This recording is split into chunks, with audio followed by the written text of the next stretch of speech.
It was exactly 3 a.m. when my phone lit up like a neon sign in a blackout. In the dead of night, the cafeteria's fluorescent hum was long gone, replaced by silence so thick I could hear my own heartbeat in my ears. I'd just clocked out from a 12-hour shift serving soup to half-asleep patients, and the last thing I expected was war in my inbox. 3 a.m, my family. We tore your room apart. Lily needs a playroom. You're 26, not some pathetic freeloader. The message blinked at me like a dare. I froze in the hallway, your classic what the hell moment, just me, in my scrubs, holding a half-empty bottle of hand sanitizer. My thumb hovered over read, but I already knew every word. My heart sank so fast I wondered if it might break before I ever saw the next notification. 30 seconds later, another buzz, 3:04 a.m. My family. We signed you as co-signer on Jonah's $18,000 loan. Don't screw his life like you did yours. That was it.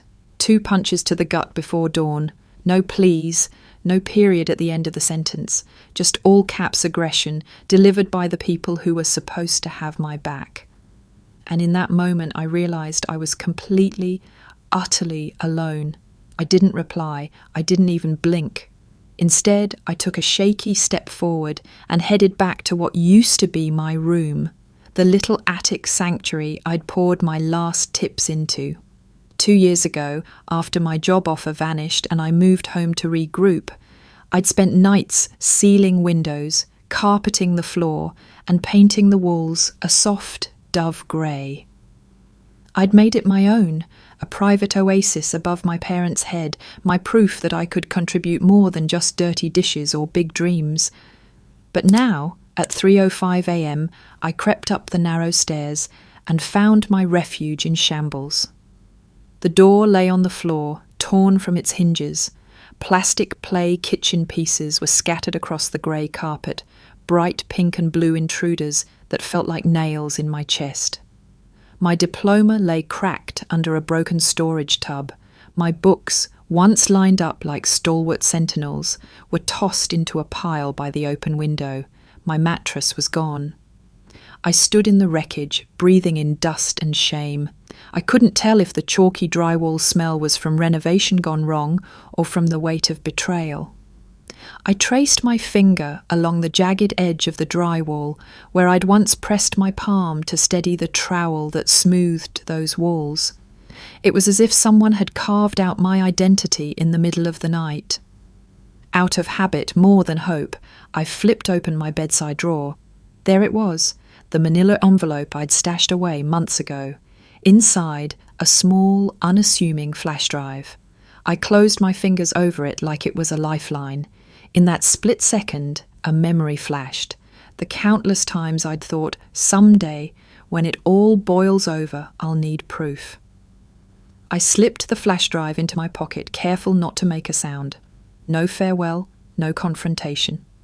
I just turned on my heel and walked downstairs, past the chaos, past the shattered plastic, past the echo of every insult they'd ever thrown my way.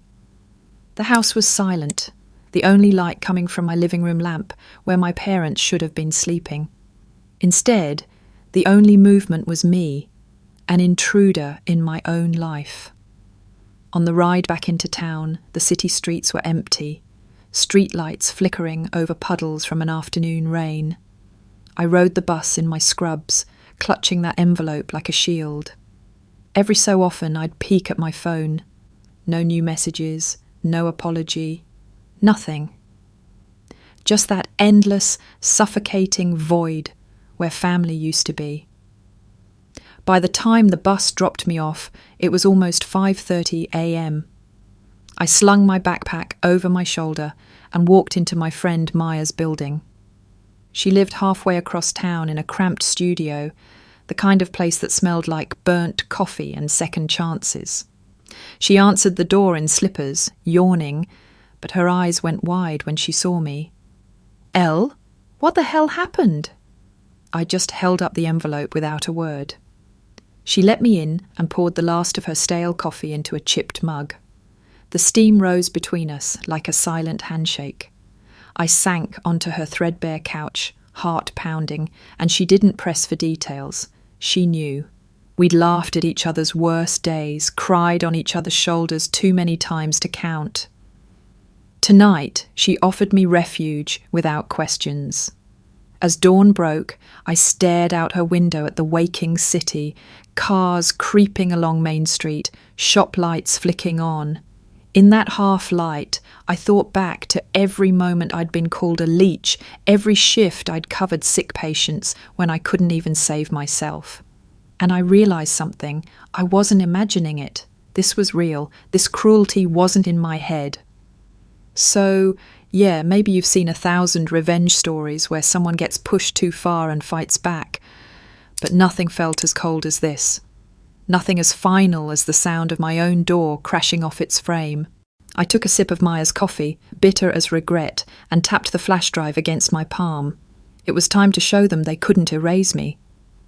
And just like that, the clock struck a new hour. 6:00 a.m.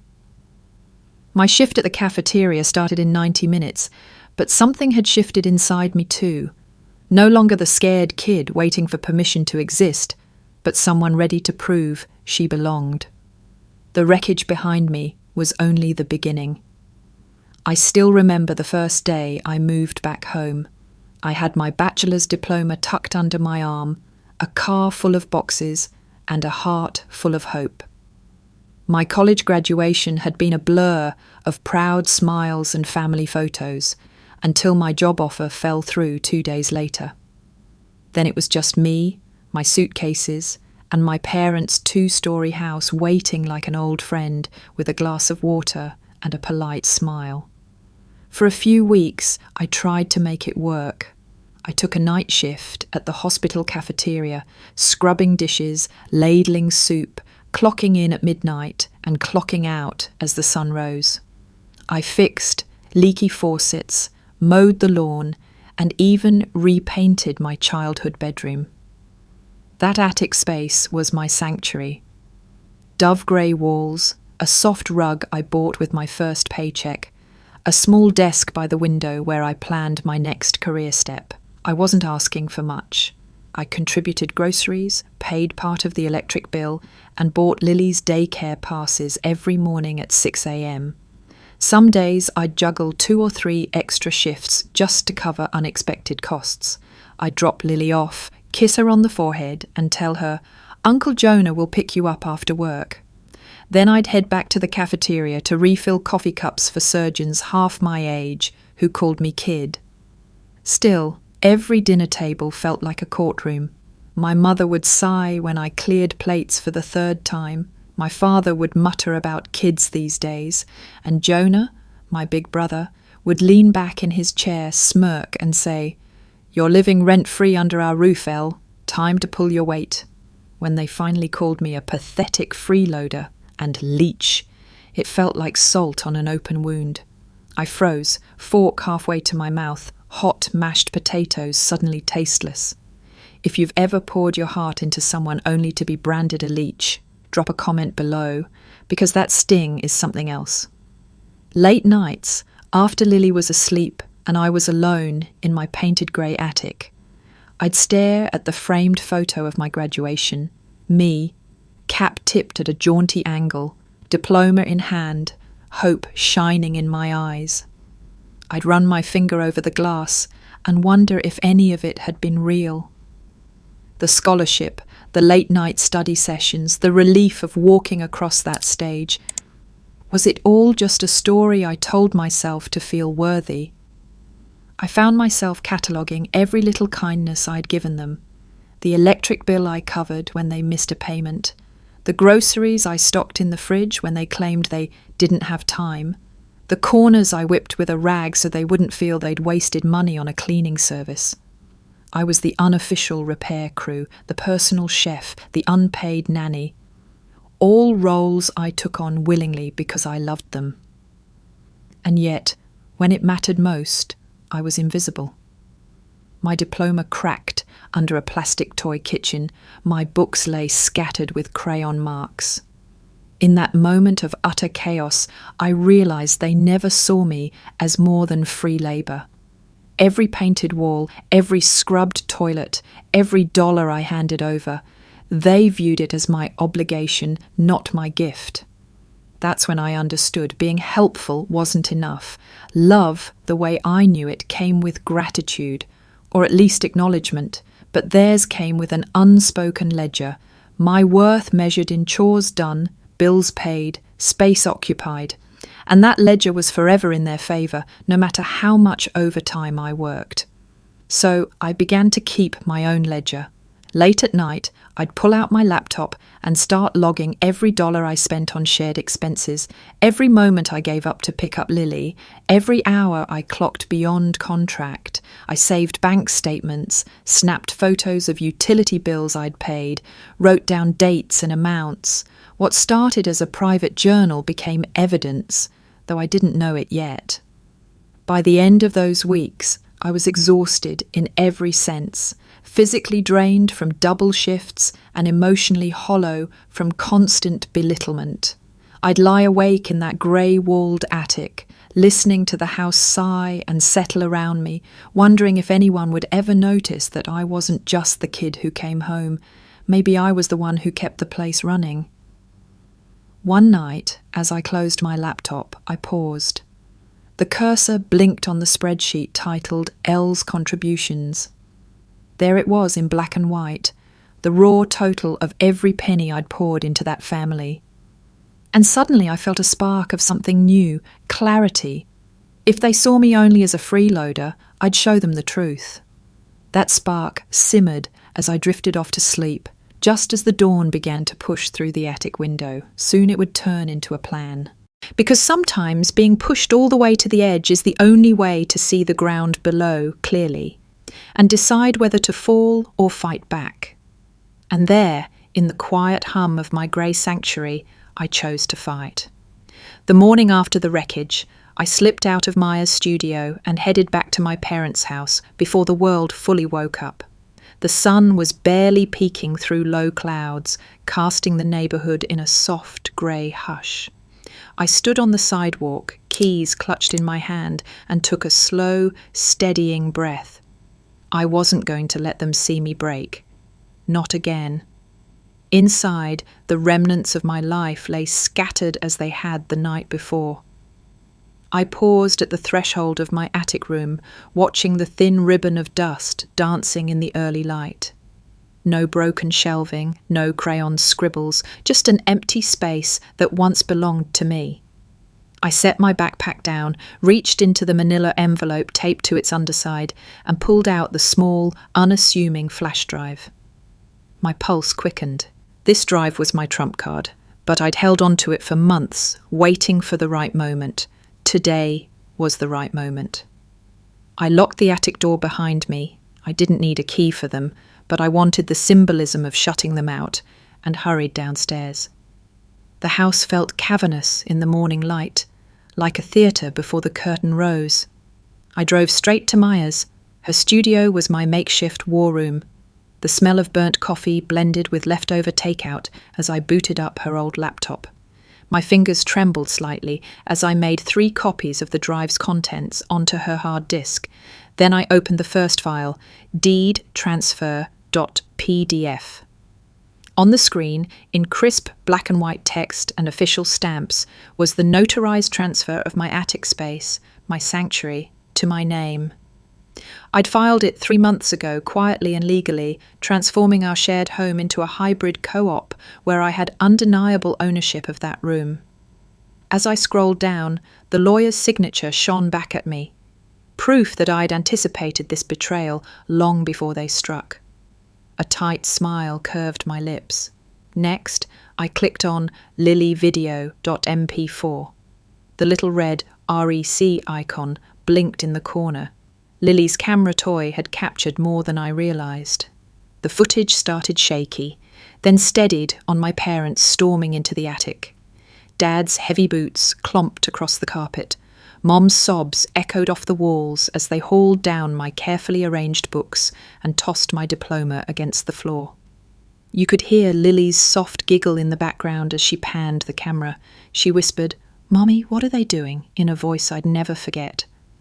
Watching them through my daughter's lens was infuriating.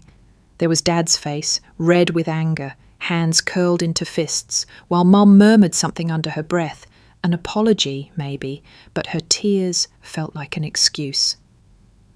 I hit pause, my chest tight with anger. That clip alone was enough to indict them in the court of public opinion. Finally, I opened Parents' Confession, MP3. The file was dated 6 months back. My throat tightened as Dad's voice crackled through the speakers. "I swear, Helen, I can't stand her softness. She's like a sponge, just soaking up our money and energy. Maybe it'd be better if she never belonged here anymore." Mum's voice chimed in, calm and icy. "It's not that I want her gone. It's just, sometimes I wonder if we'd be better off without that constant reminder of failure." Failure. The word hit me like a punch. They weren't just tearing down a room, they were tearing down my very existence. I sat back, silent tears pooling in my eyes. All this time I'd thought their barbs were figure of speech, that leech and freeloader were exaggerations, but here, in cold audio, I heard they genuinely wanted me erased from their lives. I swallowed hard, steadying myself. The betrayal cut deeper than any shattered drywall. I'd carried their groceries, paid their bills, loved that little girl fiercely, only to be branded a burden, a mistake. My vision blurred. I closed my eyes, picturing Lily's innocent smile, Maya's steady presence, and the city outside that didn't know my name. When I opened my eyes, a new resolve burned inside me. This wasn't about revenge in the cartoonish sense. It was about reclaiming my dignity. I rifled through the flash drive one more time to confirm every file was there: deed transfer, Lily's recording, the confession. Then I created 2 folders on the desktop: community evidence and legal case. Under community evidence, I compiled the video and confession together, adding a text file with timestamps and brief descriptions. Under legal case, I sorted the deed transfer alongside the ledger spreadsheet I'd been building, every utility bill, grocery receipt, and daycare invoice I'd paid over the last year. I even included bank statements coloured with annotations. May 10th, electricity bill, $120, paid by L, and so on. By the time I closed Maya's laptop, it was past noon. My phone buzzed with texts from my parents and Jonah, demanding explanations, apologies, frantic pleas. I ignored them. Instead, I stood by her loft window, looking out at traffic flowing below, imagining a world where I was more than a number in someone else's ledger. Natural audience interaction. As I watched the steam swirl from Maya's second pot of coffee, I found myself wondering, have you ever found proof of someone's betrayal hidden in plain sight? If so, let me know in the comments what you did next. Because right now, I'm about to share this evidence with everyone who'll listen. I hadn't planned it at first, but by the time the newscaster flashed across the local Facebook group feed with a clip of Dad screaming on the lawn, I knew it was inevitable. My parents thought they could destroy me in a single night, rip apart my refuge and whitewash it with chalky plastic. But they didn't know I held the receipts. I took a deep breath and hit upload. The files began to sift through cyberspace, landing on neighbourhood forums, community watch pages, and a handful of nurse groups I'd joined for moral support. I watched the view count climb, hundreds, then thousands. Comments popped up. "I can't believe they do that to you. Your parents are monsters. And you deserve so much better." A lump rose in my throat, not just triumph, but relief. For the first time in months, I felt seen. The silence they'd built around me was breaking, and though I knew the fallout would be messy, I also knew this was the only way to make them hear the truth. Because sometimes the only way out of the shadows of betrayal is to shine a light so bright it exposes everything. And that's exactly what I was about to do. I sat in the lobby of Nadia Patel's office building, legs bouncing on the marble floor, clutching my coffee like it was life support. The morning sun spilled through floor-to-ceiling windows, painting the waiting area in gold. It should have been peaceful. Instead, my stomach twisted in knots. This was the moment I'd been both dreading and craving, the moment I handed over my weapons and asked an expert to turn them into justice. A soft chime announced my name. Nadia Patel appeared, tall and composed, wearing a charcoal suit that seemed to absorb stress. Her hair was pulled back tight, and her eyes held the calm confidence of someone who had grilled countless abusers in court, and won. She extended a hand. "Elle, welcome. Please, come in." Her office was serene, shelves of legal tomes, a potted fern by the window, and an impeccably organised desk. I set my manila envelope and flash drive on the surface and took a seat.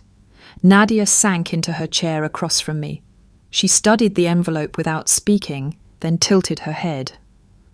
"I understand you have evidence of financial and emotional abuse by your parents. Is that correct?" I took a breath. "Yes. Everything I've been through, the eviction from my own attic room, the forged cosigner on my brother's $18,000 loan, the months of insults and manipulation, they're all documented. Audio recordings, video footage, and even the deed transfer showing I legally own that room." She nodded slowly, then reached for the flash drive. "Let's start with the deed." I watched her plug the drive into her laptop and open deedtransfer.pdf. The notarized document appeared on her screen in crisp type. She scrolled through, eyes narrowing slightly at the official seals and signatures. "This is airtight," she said. "They tried to destroy your space without realizing you'd already secured ownership. That's clever." I felt a flicker of pride. It bought me time to collect everything else. She clicked over to Lily Video MP4. The footage of my parents tearing up my walls played silently at first, then erupted into the soundtrack of their anger and Lily's soft, confused giggles. Nadia paused the video on Dad's red-faced scowl. "Visual evidence like this is gold. It shows intent to harm you, and it's impossible for them to deny it." Next came Parents' Confession, MP3. I watched her expression harden as my mother's icy voice admitted she wished I never belonged here.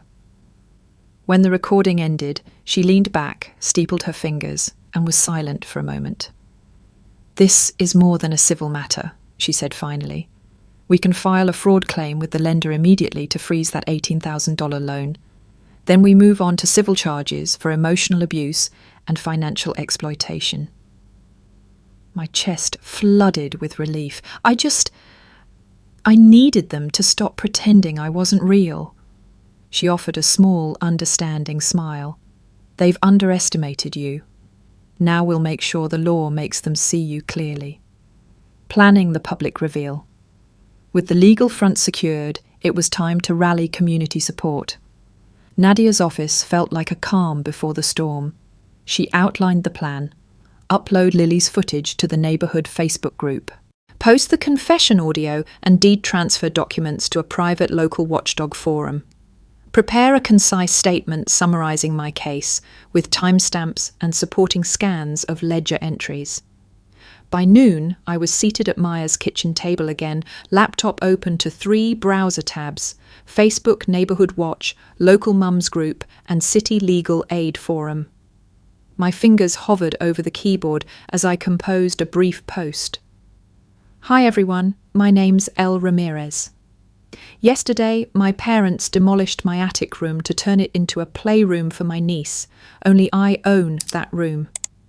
Here's the video my daughter recorded, the deed transfer showing my legal ownership, and an audio file of my parents admitting they never wanted me here. I've filed a fraud claim to freeze the $18,000 loan they forced me to co-sign. I never asked for this, but I refuse to be erased. Please watch, share, and help me get the support I need." I paused. The words trembling on the screen felt raw and vulnerable. At the same time, every letter was truth. I wasn't exaggerating or spinning a tale. I hit post. Almost instantly, notifications began to roll in. "Oh my God, Elle, I'm so sorry this happened to you." This is exactly why we start these community pages. What can we do to help? Fundraiser? Legal aid? A heated thread exploded beneath the video, neighbours sharing similar experiences, local mums expressing outrage, and a few older residents reminiscing about times when families stuck together. Building momentum. Within an hour, the local news outlets picked up the story. A reporter from the Metro Tribune messaged me for an interview. I declined. Nadia advised keeping the legal team in the loop first. Instead, I focused on responding to comments, thanking people for their messages, and quietly forwarding leads on supportive service groups to Nadia's email. I closed my laptop as the afternoon sun dipped low. My phone buzzed non-stop. Calls from a local domestic abuse hotline offering counselling. Messages from friends pledging to drive me to appointments. Texts from Lily's daycare worker offering extra hours so I could catch up on sleep. For the first time in weeks, I felt seen. The isolation that had felt like a cage began to crack. A moment of reflection. That evening, I stopped by the silent ruins of my old attic room. The boards were still splintered, nails protruding into the open space. But now they stood as proof of something more than loss. They were the backdrop to my transformation. I slid my hand along a broken beam, remembering how it once sheltered my dreams. Under the twilight sky, I whispered, "You can't erase me." And in that moment, I no longer believed I was a victim to be swept aside. I had turned the tide, arming myself with truth, marshalling my evidence, and galvanizing my community. Tomorrow, Nadia and I would file the official documents. But tonight, I allowed myself a rare, quiet smile, knowing that after so long in the shadows of abandonment, I was finally stepping into the light. By mid-afternoon, the neighbourhood Facebook group had exploded. My post, complete with Lily's shaky footage of my parents in full meltdown, the confession audio and the deed transfer, had racked up thousands of views. Every new comment was a nail in the coffin of their denials. I was at Maya's again, laptop propped on her kitchen island as notifications chimed non-stop. Messages poured in, neighbours offering spare rooms, old friends sharing similar tales of betrayal, and even Jonah's college roommates slagging him online. I scrolled in a haze, half dreading what would come next, and half itching for it. Around 4 p.m, my phone buzzed with an unfamiliar number. It was the lender's fraud department. "Ms. Ramirez," the voice said, calm but serious, "we've received your claim regarding the unauthorized cosigner on this $18,000 loan. We've frozen the account pending investigation." I blinked until I saw double. "You froze it?" "Effective immediately. We will notify you once the review concludes." My chest tightened with something I hadn't felt in months. Relief, the literal weight of someone else's debt lifting off me in one swift action. I sank onto Maya's bar stool, heart hammering. That same evening, a local reporter from the Metro Tribune turned up at my parents' house. I didn't invite her, but word travels fast when chaos reigns. I watched from across the street as Mum, mascara running, stepped onto the porch clutching her rosary, and Dad paced in his boxers, cigarette hanging from his lip. The camera crew trained lights on them, then cut to me, leaning against my car. The reporter's mic hovered just inches from my face. "Elle," she began, "what do you hope to achieve with this exposure?" I looked her straight in the eye. "I want them, and everyone else, to stop pretending I don't exist, to show that abuse can come home, and to remind anyone out there who's been erased, You matter. Her questions faded as the lens panned back to my parents, their mouths opening and closing like fish out of water. I realized then that the power had shifted. They were on trial, publicly and irrevocably. Over the next 24 hours, community support swung from shock to genuine solidarity. Neighbours shared stories of petty theft, slander, and manipulation they'd never reported. A GoFundMe sprang up.